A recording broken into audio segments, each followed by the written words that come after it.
Hey everyone, and welcome to the Explainer. Have you ever looked at a new app or a piece of software and wondered who actually decides what features get built? Well, you are in exactly the right place. Today, we're going to pull back the curtain on the role of the product owner, giving you a clear blueprint for what it takes to succeed in this absolutely critical job.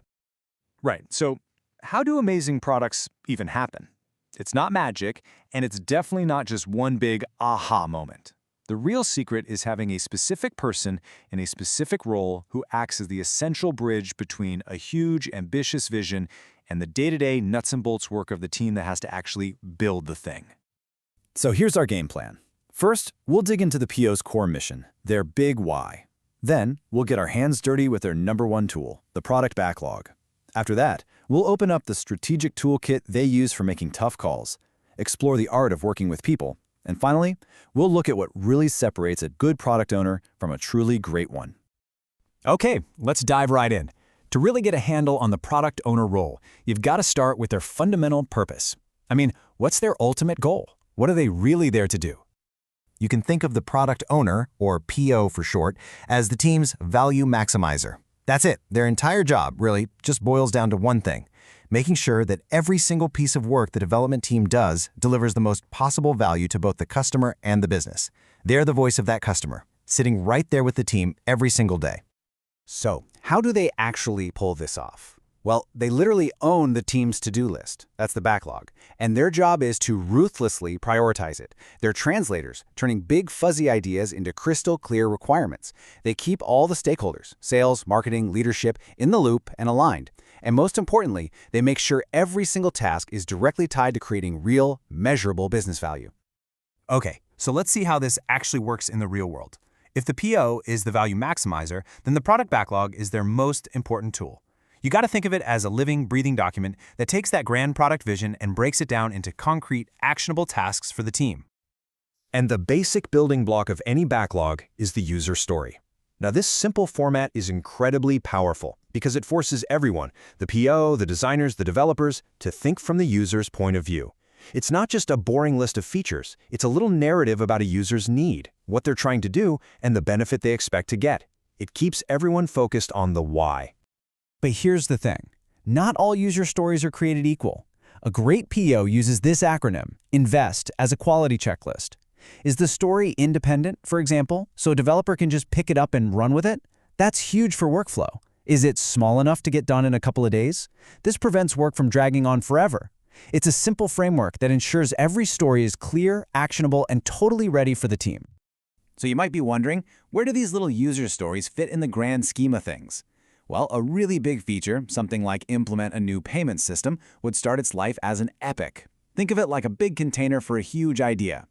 That epic is then broken down into all those small, manageable user stories. And if you have a bunch of related epics, they might all get grouped under a strategic theme, like improve the checkout experience. And this is where it all comes together, the product backlog. This is not some static, dusty to-do list. No way. It's a dynamic, constantly evolving, prioritized list of everything the team could possibly work on. For the whole team, this is the single source of truth. Okay, so the backlog is full of all this potential work. The PO's next big challenge is deciding what to build right now, what comes next, and just as important, what not to build at all. And for that, they need a strategic toolkit. One of the most critical concepts in that toolkit is the MVP, or minimum viable product. Now, this is so often misunderstood. People think it's just a buggy, half-finished product. But a true MVP is more like a science experiment. It's about building the absolute smallest thing you can to test your biggest assumption and learn from real users. It's all about learning fast. And here's a simple but incredibly powerful tool for making those prioritization decisions, the value versus effort matrix. The PO is constantly asking two questions. How much value will this feature bring, and how hard is it to build? The absolute sweet spot, of course, is that top left box. High value, low effort, quick wins. The whole game is to knock those out, strategically plan for the high value, high effort, big bets, and just completely ignore the time wasters down in the bottom right. It's also super important to get the difference between a product owner and a product manager. The PO is tactical. They're internally focused on the team and the details of the backlog. The PM is strategic. They're looking externally at the market, the competition, and the long-term business goals. Now, sometimes one person might wear both hats, but understanding that fundamental difference in focus is absolutely key. So a product owner's success isn't just about managing lists and using frameworks in a bubble. At its heart, this role is all about people. It's about communication, influence, and collaboration. Inside the team, the PO has two really key partnerships. They work hand in hand with developers, constantly providing the what and the why for every single task. And at the same time, they form this strategic alliance with the Scrum Master to protect the team, make their processes better, and just clear any roadblocks that get in the way of delivering value.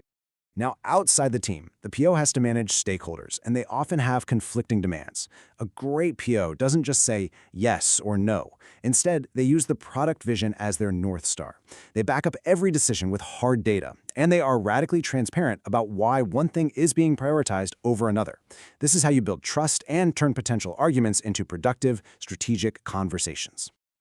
Okay, we've covered the core job, the tools of the trade, and the art of collaboration, so what's the final piece of the puzzle? What is it that elevates a PO from someone who just manages a to-do list to someone who truly leads a product to incredible success? You know, it really comes down to a handful of key mindsets. A great PO is a storyteller who can get the whole team excited about the vision. They have deep, genuine empathy for the customer, and that empathy informs every single decision. They provide unwavering clarity. They know their industry inside and out, and they can always connect a tiny user story all the way back up to the big strategic picture. This quote just sums it all up perfectly, doesn't it? This isn't just a polished answer for a job interview. This is a personal mission statement. It's a promise to the team, to the stakeholders, and to the business about the kind of value a great product owner brings to the table every single day. So there you have it. We've laid out the entire framework, from the day-to-day responsibilities to the strategic mindset. You now have the blueprint for what makes a truly effective product owner. The only question left is, what incredible value are you going to build with it?